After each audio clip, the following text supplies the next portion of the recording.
to black text, what we should really be asking is, how do I keep my family warm without setting myself on fire? Because a lot of people are burning to the ground. So I want to share 6 principles that I live by when it comes to black text that could also be useful to you. The first one might sound a bit controversial, but I don't feel responsible for my siblings or my parents. And I've done a lot of stuff for my siblings and my parents, but none of it was out of compulsion. It's either I saw a need and I had the capacity to meet it, or I was asked to assist and I had the capacity to assist.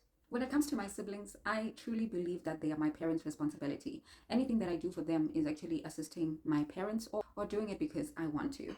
The fact that 2 people came together in the 90s and decided to have 3 children is none of my business.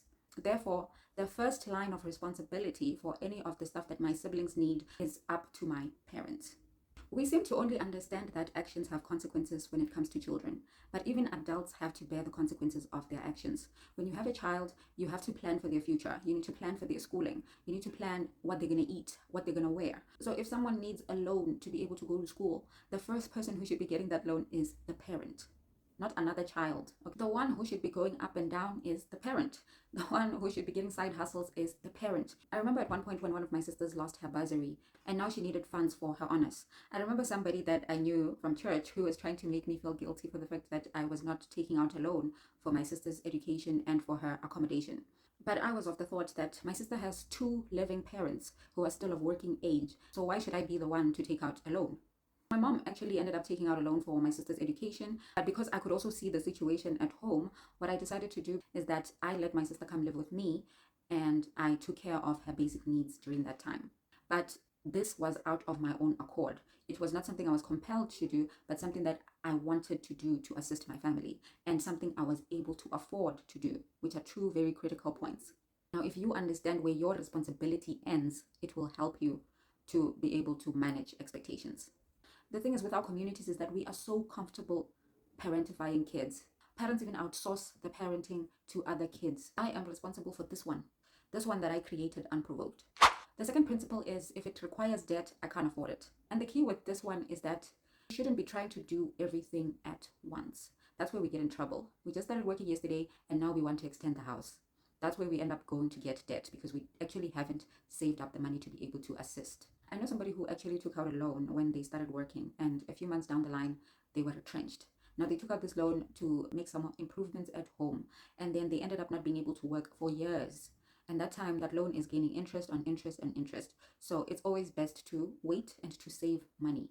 The third principle is gratitude is not the same as repaying. You don't owe your parents for taking you to school. You don't owe your parents for feeding you. You don't owe your parents for clothing you. That is part of the parenting job description. That is the bare minimum requirements of being a parent. You didn't choose to be here. They decided to have children.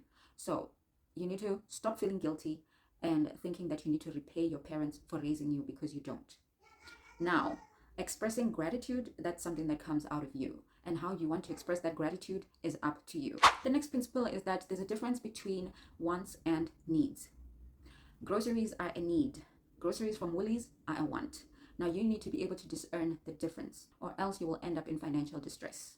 Your money has limits, and you need to treat it as such. It's okay to have a cap. Several years ago, I actually renovated my mom's kitchen. I wanted to give her a built-in kitchen, and I had a specific amount that I decided that I'm going to dedicate to that kitchen remodel. And that amount is something that I communicated to my mom. So as soon as that money ran out, I was not topping it up. What happened is that my mom actually saw a stove that she really liked, but the money was already exhausted, and she ended up buying the stove herself. The stove was not a need, it was a want. And the thing about wants is that they can wait. The next principle is that I can help without enabling. If you're going to give a man a fish every single day, he's never going to learn how to fish.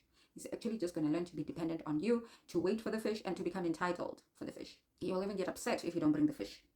Now, if you have a sibling who is sitting at home and you are providing for them, you're not actually really helping this person by giving them money every month.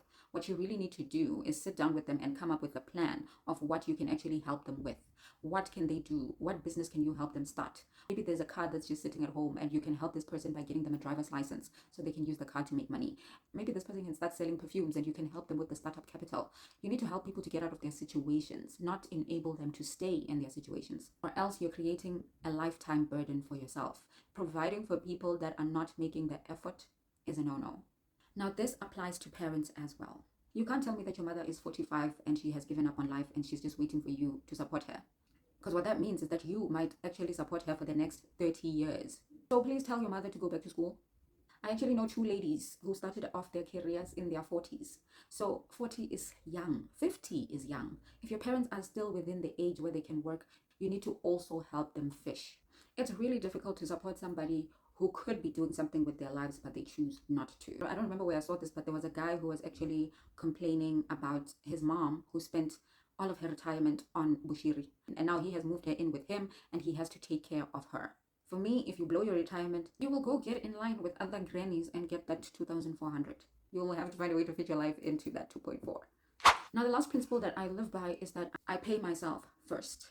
For me, it doesn't make sense that you will be building and extending your parents' home when you don't have an emergency fund. What is your plan? What are you betting on? Because the minute you lose your job or if anything happens, you're back to square one.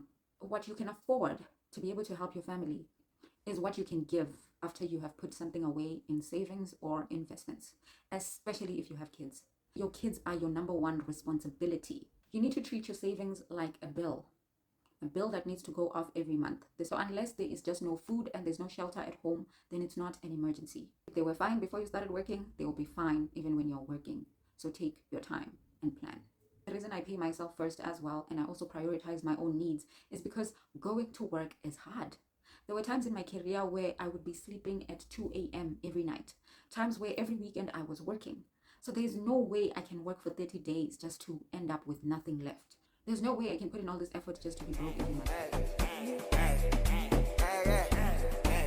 Because that's how resentment is born. So now that you know all the principles that you can use to manage black tax in your own life, and the next step is getting your family on board. And that's what we're going to talk about tomorrow.